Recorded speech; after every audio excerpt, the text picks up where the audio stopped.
नमस्कार, मैं अशरा त्रिपाठी शुक्ला हिंदी ला नोट्स के यूट्यूब चैनल पर आपका स्वागत करते हैं। डॉक्टर हत्याकांड में सुप्रीम कोर्ट ने टास्क फोर्स गठन करने का आदेश दिया है। जी हाँ, अब जब टास्क फोर्स का गठन हो जाएगा तो जो राज हैं जो डॉक्टर हत्याकांड के वह भी खुलने शुरू हो जाएंगे।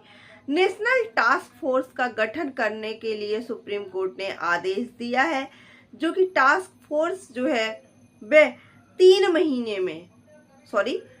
हफ्ते में अंतरिम जो उनका रिपोर्ट है वह पेश कर देगी और 2 महीने में अंतिम रिपोर्ट पेश कर देगी इस हत्या से संबंधित। और ऐसा माना जाता है कि जो नेशनल टास्क फोर्स है इसके गठन से वे जल्द ही सब राज खुल भी जाएंगे और इसके साथ ही साथ जो स्वास्थ्य कर्मी है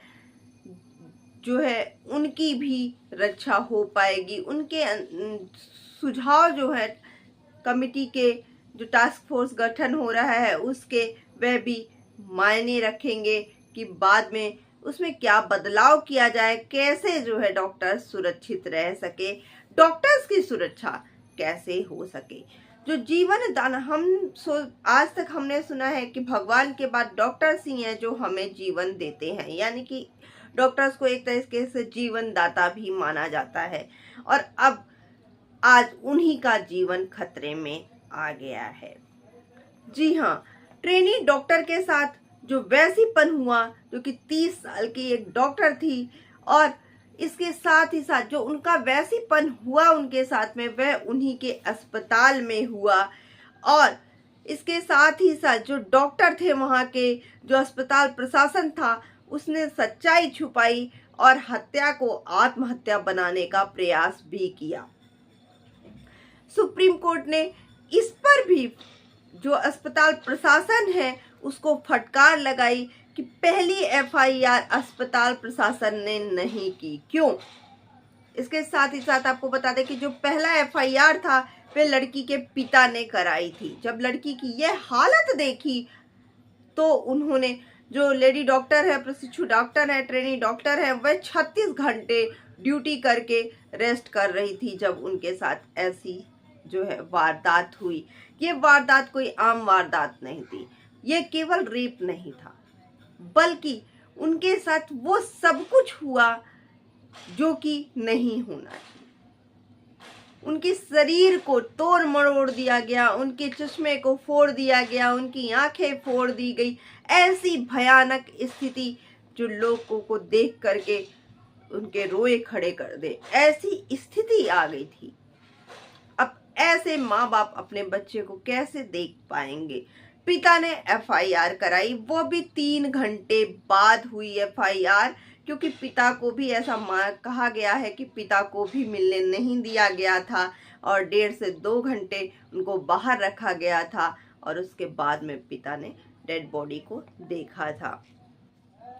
सुप्रीम कोर्ट ने जो संदीप घोष हैं, वहां के प्रिंसिपल थे आरजीकर मेडिकल कॉलेज के, उनके ऊपर भी संदिग्ध स्थिति में डाली है कि भाई आपने एफआईआर क्यों नहीं कराई, आपने इसको आत्महत्या बनाने का प्रयास क्यों किया। इसके साथ ही साथ सुप्रीम कोर्ट ने बंगाल सरकार को भी घेरे में लिया कि सरकार की जो प्रशासन थी वो क्या कर रही थी।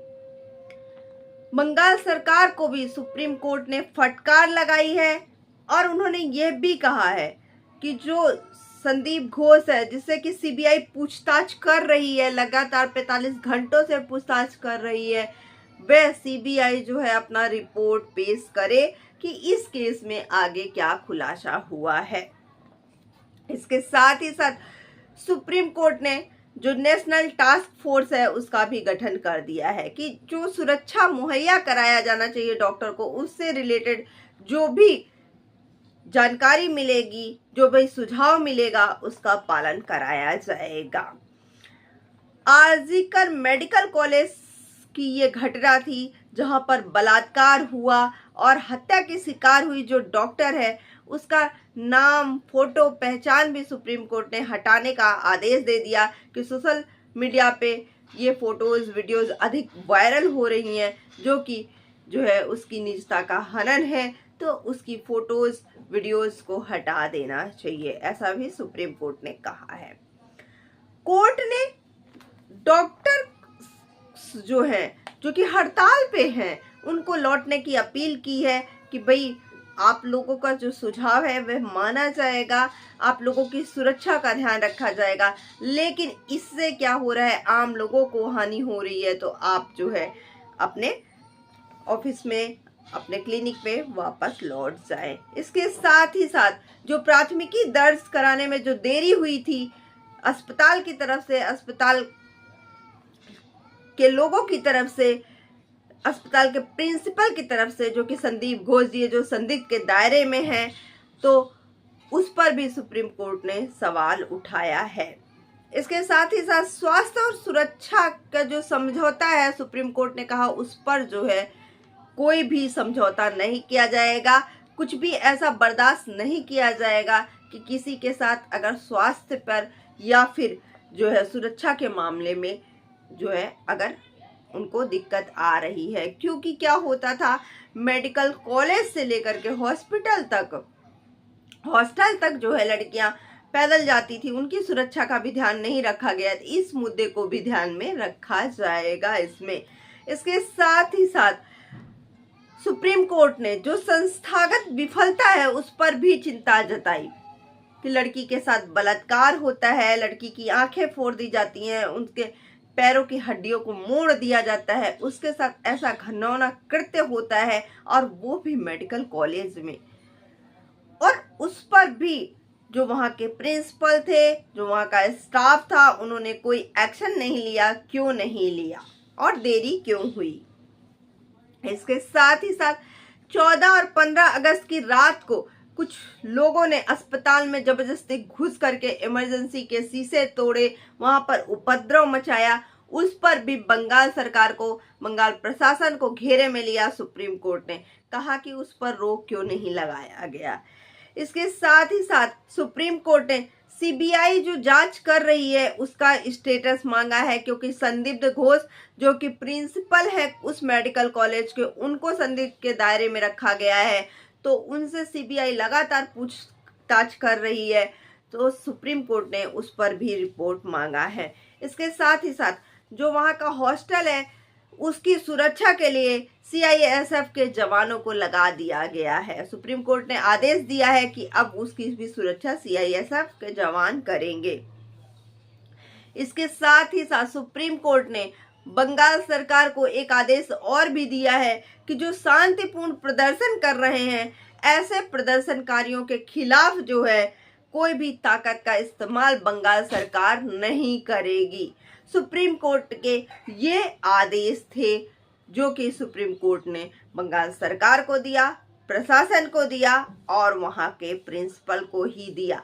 और इसके साथ ही साथ नेशनल टास्क फोर्स का गठन किया है जो कि डॉक्टर्स की सुरक्षा का ध्यान रखेंगे और उससे संबंधित जो अपने सुझाव होंगे वह भी सरकार को प्रदान करेंगे। तो आज की वीडियो हमारी कैसे लगी जरूर बताइएगा और वीडियो को ज़्यादा से ज़्यादा शेयर कीजिएगा। जिन्होंने अभी तक हमारे चैनल को सब्सक्राइब नहीं किया है वे हमारे चैनल को सब्सक्राइब कर लें। और इसके साथ ही साथ ऐसे भगवान रूपी डॉक्टर जो कि हमारी सुरक्षा करते हैं, उनके साथ ऐसी दरिंदगी होने पर बहुत ही अफसोस है। और डॉक्टर्स को जिनकी मृत्यु हुई है, जिनके साथ ऐसी घटना हुई है, उनको मेरी तरफ से भावपूर्ण श्रद्धांजलि। धन्यवाद।